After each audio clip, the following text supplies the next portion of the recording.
Hello दोस्तों, क्या आपने कभी सोचा है कि ये ब्रह्मांड, ये यूनिवर्स जिसमें आप रहते हैं, ये कितना बड़ा है? अगर आपने कभी नहीं सोचा तो आइए मेरे साथ। इस वीडियो में मैं आपको एक ऐसे रोमांचक सफ़र पर ले जाऊंगा जहां आपको ये अंदाज़ा होगा कि ये ब्रह्मांड असल में कितना बड़ा है। यकीन कीजिए, आप हैरान रह जाएंगे। ये ब्रह्मांड इतना विशाल है कि आपकी सोच भी इसके किनारों को नहीं छू सकती। तो बस दोस्तों, इस वीडियो के आखिर तक बने रहिए। यकीनन ये वीडियो आपको बहुत पसंद आने वाला है। आइए शुरू करते हैं अपना रोमांचक सफ़र। कितना बड़ा है ये ब्रह्मांड? How big is this universe?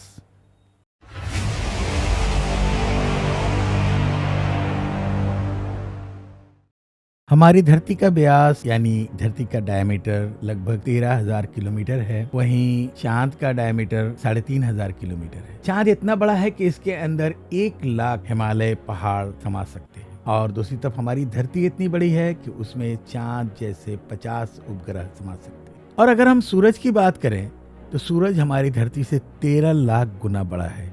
सूरज की विशालता के सामने धरती और चांद की कोई हैसियत नहीं दिखाई देती है। हमारे सौरमंडल में सबसे विशाल ग्रह जुपिटर है।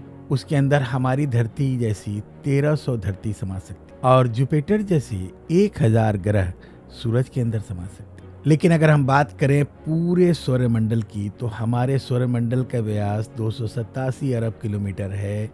इतने बड़े सौरमंडल में हमारे 8 ग्रह के साथ साथ 5 बौने ग्रह, लाखों एस्ट्रॉइड्स और करोड़ों मेटेओराइट्स चक्कर काट रहे हैं। सूरज से लेकर प्लूटो तक की दूरी तकरीबन 5.24 अरब किलोमीटर है। ऐसे में अगर हम सूरज से लेकर प्लूटो तक सूरज की लाइन बिछाएं तो इस लाइन में सूरज जैसे लगभग 3,747 सितारे समा जाए। तो आप समझ सकते हैं कि सोलर सिस्टम का साइज के सामने सूरज कितना छोटा है। अगर प्लूटो से हम सूरज को देखें तो हमारा सूरज प्लूटो से कुछ ऐसा दिखाई देता है।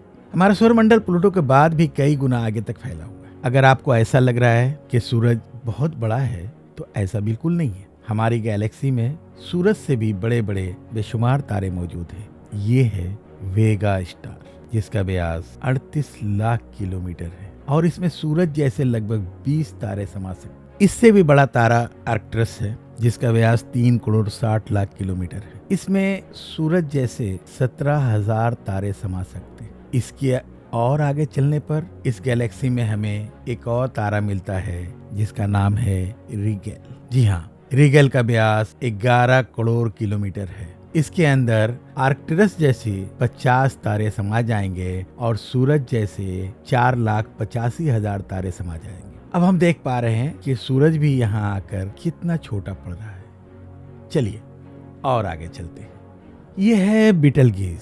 ये बीटलगेज तारा जिसका व्यास 1 अरब 23 करोड़ किलोमीटर है। इसमें रीगेल जैसे लगभग 1400 तारे समा सकते हैं और सूरज जैसे लगभग 67 करोड़ तारे समा जाएंगे। अब आप जरा सोचिए कि यहाँ आकर सूरज भी रेत के कण के बराबर लग रहा है। इसके आगे चलें तो हमें मिलता है वी कैनिस मेजोरिस। इसका व्यास 2 अरब किलोमीटर है और इससे भी बड़ा तारा यू स्कूटी, जिसका व्यास लगभग 2 अरब 40 लाख किलोमीटर है। और अब तक का ज्ञात सबसे बड़ा तारा स्टेफेंसन 218 है, जिसका डायमीटर 3 अरब किलोमीटर के बराबर है। यानी इस तारे के अंदर सूरज जैसे 9 अरब 83 लाख तारे समा जाएंगे। ब्रह्मांड में ये अब तक का ज्ञात सबसे बड़ा तारा है। इससे बड़ा कोई तारा अब तक नहीं मिला है। फ्यूचर में मिल सकता है। इस तारे के सामने सूरज का अस्तित्व ना के बराबर। अब अगर हम बात करें ब्रह्मांड में इससे भी बड़ी संरचनाओं की तो हम पहुंच जाते हैं कैट्स आई नेबुला के पास। ये आकार में 0.4 लाइट ईयर बड़ा है। यानी प्रकाश को भी, लाइट को भी इसे पार करने में 4 महीने 26 दिन लगते हैं। ये ब्रह्मांड में सबसे विशाल तारे के मुकाबले में कितना बड़ा है? इस नेबुला के अंदर सबसे बड़ा तारा जो आज तक हमें मालूम है स्टीफेंसन, उस जैसे लगभग 3,000 तारे समा जाएंगे। और इससे भी बड़ा हेलिक्स नेबुला है। उसका व्यास 5 लाइट ईयर है। यानी प्रकाश को इसे पार करने में 5 साल लगेंगे और इसमें स्टीफेंसन जैसे 15,000 तारे समा सकते हैं। इसके भी आगे चलते हैं। इसके आगे है ओरियन नेबुला जो 24 प्रकाश वर्ष चौड़ा है और इससे आगे मिलेगा ओमेगा सेंटूरी कॉन्स्टेलेशन जिसका व्यास 150 प्रकाश वर्ष। और अब तक जिन विशालकाय संरचनाओं को हमने देखा है उन सब को अपने अंदर समाने वाली इन सब से करोड़ों गुना विशाल ये है हमारी आकाशगंगा यानी हमारी मिल्की वे गैलेक्सी जो 1,00,000 प्रकाश वर्ष के व्यास में फैली हुई है। यानी ये इतनी बड़ी है कि प्रकाश को इसके एक ओर से दूसरी ओर जाने में लगभग 1,00,000 साल लग जाएंगे। और आपको ये बता दें कि प्रकाश की गति 3,00,000 किलोमीटर पर सेकंड है। हमारी इस आकाश गंगा में इस तरह के बड़े बड़े 400 अरब तारे मौजूद हैं और उतने ही ग्रह और इसके अंदर मौजूद हैं और यहाँ आकर आप कल्पना भी नहीं कर सकते कि ये कितनी बड़ी है। लेकिन ब्रह्मांड यहाँ भी खत्म नहीं हो जाता। जब हम इससे भी आगे बढ़ते हैं तो हमें गैलेक्सी जैसी और भी अरबों दूसरी आकाश गंगाएं दिखाई देती हैं। हमारी पड़ोसी आकाशगंगा एंड्रोमेडा हमारी गैलेक्सी मिल्की वे से 2 गुना बड़ी है और ये हमारी गैलेक्सी से 2.537 मिलियन लाइट ईयर दूर है। इस गैलेक्सी के अंदर 10 खरब तारे मौजूद हैं।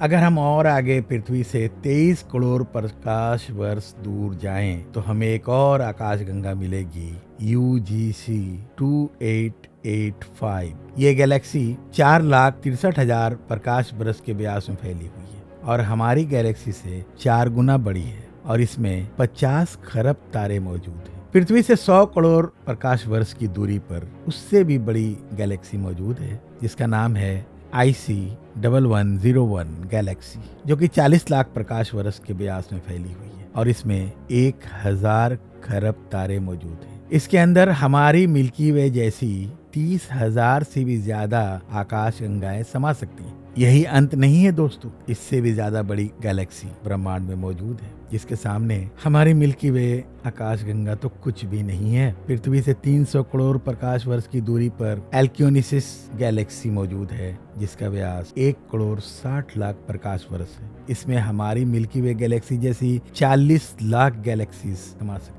अब अगर हम और आगे चलें और पूरे ब्रह्मांड की बात करें तो हमारा पूरा ब्रह्मांड हमारी अब तक की कैलकुलेशन के मुताबिक 93 लाइट ईयर्स के व्यास में फैला हुआ है और इसके अंदर तकरीबन 200 अरब गैलेक्सीज मौजूद हैं। ये आखिरी नहीं, सिर्फ वो इंफॉर्मेशन है जो आज तक साइंस ने हमें दी है। आने वाले कल में शायद साइंस इसके आगे भी झांकने के काबिल हो जाए और हमें पता चले कि ब्रह्मांड तो अभी और आगे बहुत दूर तक है। और आखिर में अब दोस्तों थोड़ा दूसरे एंगल से सोचिए कि इतने बड़े ब्रह्मांड के 200 अरब गैलेक्सीज में से मिल्की वे नाम की एक छोटी सी गैलेक्सी है जिसके लगभग 400 अरब तारों में से एक छोटा सा तारा है सूरज और जिसके चारों ओर घूमती हुई एक नन्ही सी धरती है। उस धरती पर बहुत सारे देश हैं, उनमें से किसी एक देश के, किसी एक शहर के, किसी एक छोटे से मकान में रहने वाले एक छोटे से इंसान की इस पूरे ब्रह्मांड में क्या औकात है, क्या हैसियत है, ये आप सोच सकते हैं। फिर भी इंसान अकड़ता है, घमंड करता है कि मैं बहुत महान हूँ। तो बताइए, क्या कोई कारण है आपके पास ऐसा सोचने का? कमेंट में जरूर बताइए। हम मिलते हैं आपसे किसी अगली वीडियो में, तब तक के लिए अपना ख्याल रखिए। वीडियो को लाइक और शेयर करें। अगर चैनल को सब्सक्राइब नहीं किया तो सब्सक्राइब करें और प्लीज़ बेल आइकन को ज़रूर दबाएं। जय हिंद।